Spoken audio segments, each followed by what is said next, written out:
ఇవాళ దాకా నువ్వు ట్రాన్స్పోర్ట్ మినిస్టర్గా ఉండి ఇవాళ వరకు ఈవెన్ టుడే నేను మీడియా ఛానళ్ళను కూడా రిక్వెస్ట్ చేస్తున్నా, మొత్తము రాష్ట్ర వ్యాప్తంగా మీ రిపోర్టర్స్ ఉంటారు, మీరు ఇవాళ కూడా ఈవెన్ ఈ మినిట్ కూడా రామగుండం నుంచి ఖమ్మం వరకు మీరు రిపోర్టర్స్ని ఒక్కసారి అందరినీ రోడ్డు మీదకి రమ్మని చెప్పండి. ఇప్పటికి కూడా ఈవెన్ నేను ఇంత పెద్ద అలిగేషన్ చేసిన తర్వాత కూడా ఇవాళ కూడా బండ్లు అట్లనే పోతున్నాయి.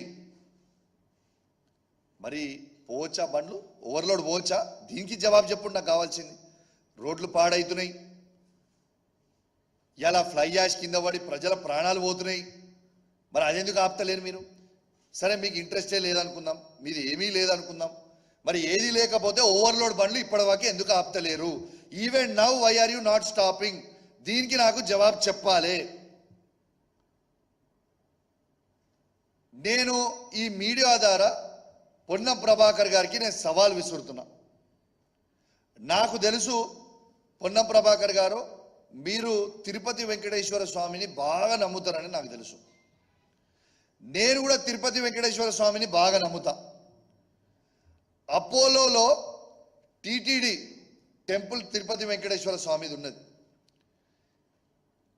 వెనస్డే రోజు మీకు మరీ రేపే టైం పెడితే ఇమీడియట్గా మీకు రెస్పాండ్ అయ్యే టైం లేకపోవచ్చు కాబట్టి మీకు 2 days ప్రియర్ చెప్తున్నా. వెనస్డే రోజు 11 గంటలకి నేను ఆ తిరుపతి వెంకటేశ్వర స్వామి గుడి దగ్గరికి వస్తా. నువ్వు కూడా రా. ఆ గుడి లోపల పోయి మీడియా సాక్షిగా మనం ప్రమాణం చేద్దాం. నువ్వు డబ్బులు తీసుకోలేదని ఆ వెంకటేశ్వర స్వామి మీద ఒట్టేసి నువ్వు చెప్పు. ఆ తిరుపతి వెంకటేశ్వర స్వామి మీద నువ్వు ఒట్టేసి చెప్పు. నేను బహిరంగంగా నీకు క్షమాపణ చెప్పడానికి సిద్ధంగా ఉన్నా. లేకుంటే నీ మొక్కు భూమికి నువ్వు రాకుతావా చెప్పు. దానికి జవాబు చెప్పు.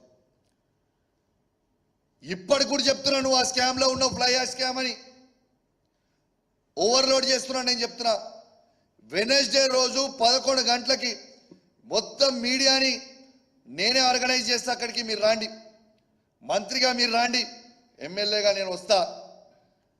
ఇద్దరం కలిసి ఆడ ప్రమాణం చేద్దాం. నువ్వు తీసుకున్నావని ప్రమాణం చేయడానికి నేను సిద్ధంగా ఉన్నా. నువ్వు తీసుకోలేదు అని ప్రమాణం చేయడానికి నువ్వు సిద్ధంగా ఉన్నావా? చలో గుడికి పోదాం. దయచేసి నేను ఈ సవాల్ నేను స్వీకరిస్తానని వేడి చేస్తా ఉన్నా.